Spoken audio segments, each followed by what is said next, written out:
Welcome back to the Racing Diaries. I'm Joe and this is Chris, and today we are off to collect my Lotus Elise Cup from RRR Engineering.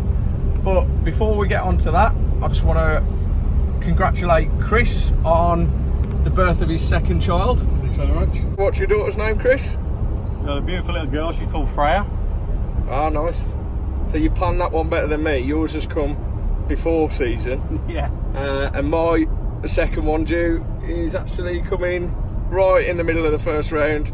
Anyway, back to today's plan. We are currently on the A14 and we are heading to a company called RRR Engineering that are based in Kimbolton. And if you didn't see the last video, I recommend you check that out. I'll pop the link in the description below. But that was basically a video installing a full system exhaust on the Lotus Elise Cup and a TRD airbox. And we then lent our car to Greg at RRR Engineering, and we dropped that off just under 2 weeks ago. And the purpose of that was for him to test his new custom ECU product on the car. And from what we know so far, fingers crossed everything has worked okay.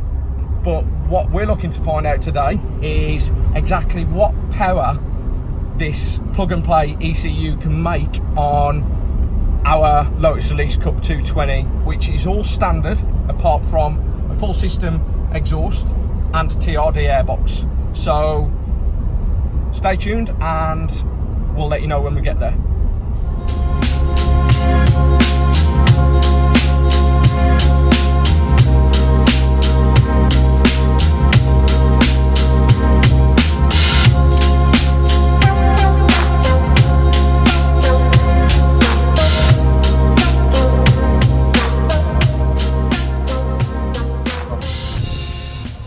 So we've arrived at RRR Engineering. These guys are based in Kimbolton, and the product they've been testing is a new custom ECU. This is the new EMU Black unit.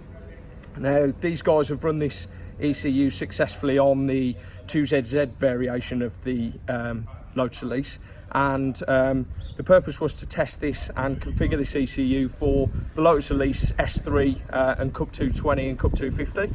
So they've had the car for about 10 days now, configuring this ECU, and one of the biggest surprises for us is the actual amount of power and torque they've been able to get out of the Lotus Elise Cup 220. We've got the car currently hooked up on the dyno, and we are going to show you some dyno runs just to show you what kind of power we're making. But yeah, I ran this on my Lotus Exige 2ZZ and it was a pretty neat product, and I'm pretty impressed so far with this ECU. So yeah, let's take you inside and we'll show you the car on the dyno. Shall I video and getting in? Should we? No. Are you in? This is part of comedy and yeah?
$230 at the hubs.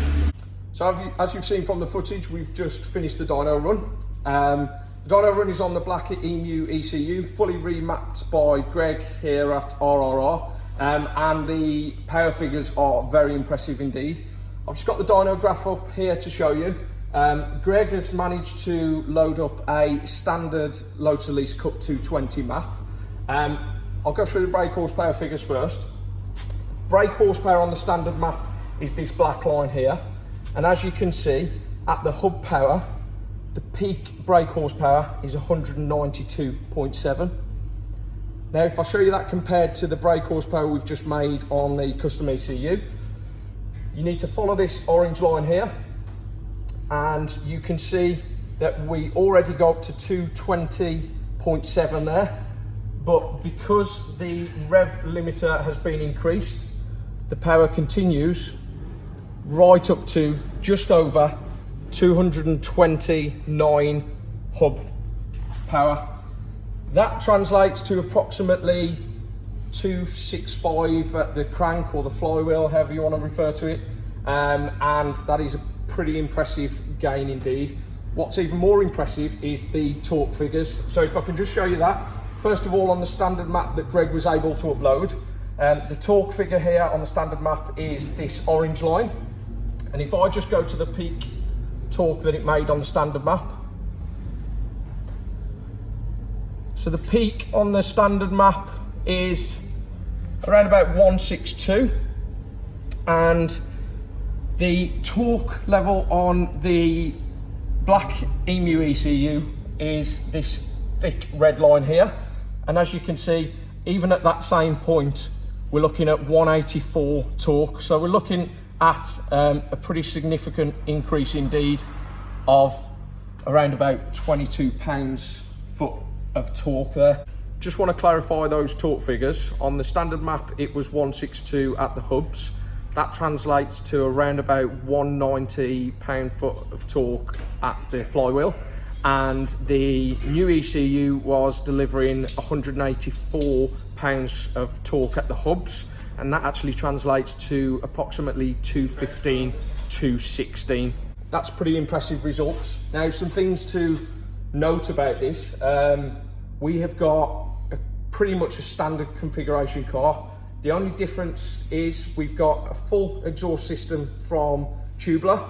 That is their stepped manifolds, which includes a silence decap pipe and a rear silencer, and that was with a QP silence system.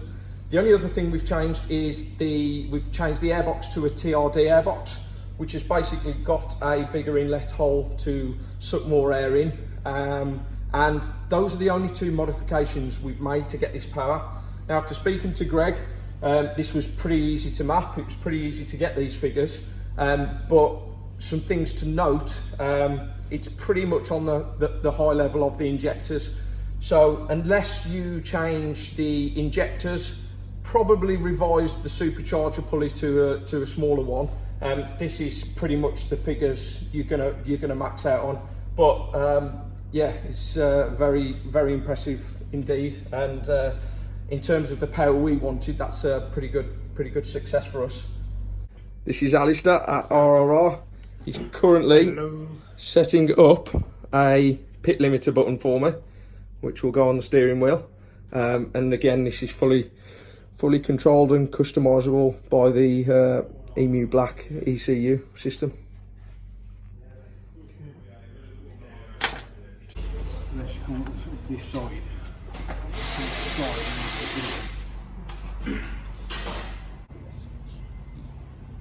So default non-active. Good. Also good. Well, no. So we've just finished the dyno. I've just showed you the impressive results we've got from this custom ECU. There are a few things that Greg needs to enable on the CAN bus, things like the traction control button and the sport button. That's going to take him another few weeks to sort that out before the product's ready for road cars as a plug and play option. But I just wanted to show you the product again, and the wiring harness. So this is the ECU that you'll change, and this is the plug and play wiring harness. So the ECU is around £729 plus VAT for that product, and the wiring harness, which is a plug and play wiring harness, this will go into the old plugs on your old ECU, and this then plugs into this ECU like so, and that wiring harness is £225 plus VAT, I believe. Just let this lorry go past. And the only other product that you might want to consider is a better lambda sensor, which is about £80 plus VAT. But as it stands, to make the power that I've just got, you would need this ECU, this plug and play wiring harness, the full exhaust system, and that's pretty much it. And if you wanted to reverse back to your old ECU, you would simply unplug this ECU, plug your old ECU back into the old wiring harness, and that's it, your car will be back to standard. So pretty good product, and it'll be available in a few weeks. But if you're interested in this product now, you can contact RRR Engineering. They are based in Kimbolton. If you Google RRR Engineering, you'll get to their contact details, and they are the UK dealer for this ENU Black ECU management system. So yeah, pretty good results, and yeah, I look forward to getting this car out on track now, I really do.